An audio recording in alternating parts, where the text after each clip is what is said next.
31 दिसंबर 2023 तक नगर निगम द्वारा शहर भर से लगभग 41 करोड़ से अधिक की टैक्स वसूली के माध्यम से हुई। इसके अंतर्गत कई बड़े बकायेदारों द्वारा टैक्स जमा न करने पर सीलिंग की कार्रवाई हुई। ये कहना था नगर निगम आगरा के अपर नगर आयुक्त द्वितीय विनोद कुमार गुप्ता का। उन्होंने गृह कर जमा करने को लेकर भवन स्वामियों से भी अपील की। 31 दिसंबर 2023 तक 41 करोड़ से अधिक की वसूली की गई है। अपर नगर आयुक्त विनोद कुमार गुप्ता ने दी जानकारी। अगर हम 31 मार्च तक देखें वर्ष 2023 में 9 महीने में, तो लगभग 41 करोड़ उससे या उससे कुछ ज़्यादा 41.5 के लगभग इतना वसूली हम लोगों की आउटस्टैंडिंग समझ से हो चुकी है इसमें। क्या तो इसमें कुछ कार्रवाई भी हुई है कि? हाँ, अब जैसे वित्तीय वर्ष का 9 महीने बीत गया है, 3 महीने बचे हैं, जनवरी, फरवरी, मार्च, और इन महीनों में हम लोग अक्टूबर तक हम लोगों ने 10% छूट भी दिया था। तो जो हमारे रूटीन के देने वाले हैं और जो जागरूक करदाता है, उन्होंने अक्टूबर तक उसका फ़ायदा भी उठाया। उसके बाद से ऐसे डिफ़ाल्टर हमारे बचे रह गए हैं जो ना तो अक्टूबर में जमा कराया, ना पिछले सालों का जमा कराया। तो इस तरीके से हम लोगों ने अब ये किया है कि 1 लाख से ज़्यादा बड़े अमाउंट के जितने भी हमारे बकायेदार हैं, उनको शॉर्ट लिस्ट करके और उनसे हम जमा कराने का प्रयास कर रहे हैं, और नगर निगम की जो पेनल क्लाज है उसके अधीन उस पर हम लोग कार्रवाई कर रहे हैं। अगर कोई भी बकायेदार इस तरीके के करने के बावजूद भी जमा नहीं करता तो किस तरह की कार्रवाई का प्रावधान? नहीं, सबसे पहला ये है कि 31 मार्च अगर 31 अक्टूबर बीत गया है तो 10% छूट खत्म हो गई उसकी। दूसरी, अगर पिछले साल भी उसने नहीं जमा किया है तो उसके ऊपर 12% उसके ऊपर ब्याज लग गया पेनल्टी के रूप में।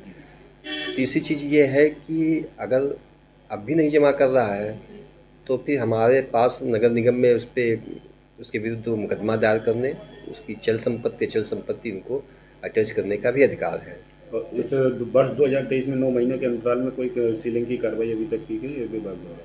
हाँ, ये अब पिछले 1 हफ्ते से हम लोगों ने बड़े बकायेदारों 1 लाख से जो बड़े बकायेदार हैं, इनके विरुद्ध हम लोगों ने सीलिंग की कार्रवाइयाँ भी की गई हैं, और कई प्रतिष्ठान जिन्होंने फुल पेमेंट या पार्ट पेमेंट मौके पर कर दिया है, उनको मोहलत दी गई है, और जिन्होंने बिल्कुल भी नहीं किया गया, ऐसे प्रतिष्ठानों को सील भी किया गया है। आगरा शहर में कई बड़ी होटलें हैं, अगर होटलों की बात करें जाए तो वहाँ पे भी टैक्स की वसूली होती है? बिल्कुल होती है। तो कोई इस तरीके के होटल संज्ञान में आया हो जिसने अभी तक नहीं किया?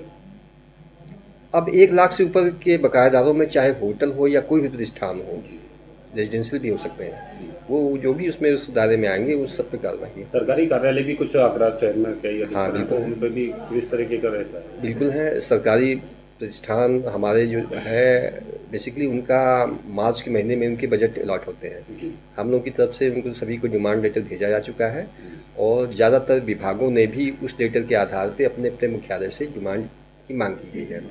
आमतौर पे दिसंबर के मार्च के महीने में उनके ज़्यादातर लोगों के बजट आवंटन होते हैं, और उनके हमारे यहाँ पैसे जमा होते हैं। आउट टैक्स को लेकर, वसूली को लेकर कुछ जागरूकता अभियान भी चलाया जा रहा है? बिल्कुल चलाया जा रहा है। एक तो हमारे IRTPC के जितने भी ये चौराहों पे, जंक्शन पे हमारे पब्लिक एड्रेस सिस्टम है, उससे हम लोग इसको करा रहे हैं। दूसरी बात, हम लोग ने मोबाइल वैन भी हर जोन में चलाए हैं, तो उसमें हम फ्लैक्स के माध्यम से और पब्लिक एड्रेस सिस्टम के माध्यम से मोहल्लों में जा करके भी जागरूकता कर रहे हैं। ऑनलाइन फैसिलिटी हम लोगों ने सब दे दी है। तो अभियान, और हमारे पार्षद महोदय जो हैं, इनके भी माध्यम से हम लोग कैंप लगवाते हैं और लोगों से पैसे जमा करवाते हैं। क्या अपील करना चाहेंगे हमारे चैनल के माध्यम से करदाताओं से? हम तो यही कहना चाहेंगे कि ये संस्था एक तरीके से एक तरीके से डेमोक्रेटिक संस्था ही है और ऑटोनोमस बॉडी है। आपके द्वारा जो हमको टैक्स जमा किए जाते हैं, उसी से ही हम लोग आपकी सेवाओं को डिलीवर करते हैं। हमारा प्रयास रहता है कि अच्छी से अच्छी सेवाएं आपको सर्विसेज दें। आप जितना ज़्यादा सहयोग करेंगे हमारे टैक्स जमा करने में, हमारे सेवाओं की क्वालिटी उतना ही ज़्यादा हम